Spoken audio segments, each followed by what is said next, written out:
அனைவருக்கும் வணக்கம். இந்த பதிவில் தமிழை பற்றியும் தமிழ்நாட்டை பற்றியும் சில தகவல்களை தெரிஞ்சுக்கலாம்.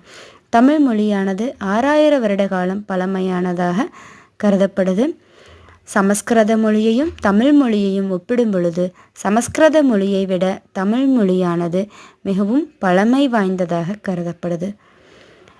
அன்றைய காலம் தமிழ்நாட்டை ஆண்ட பாண்டிய மன்னர்களில் முதன்மையான அரசனாக பாண்டிய நெடுஞ்செழியன் கருதப்படுறாரு.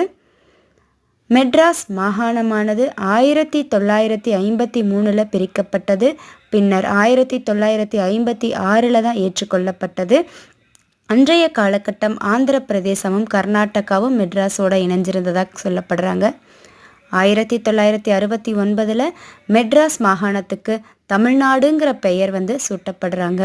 நன்றி.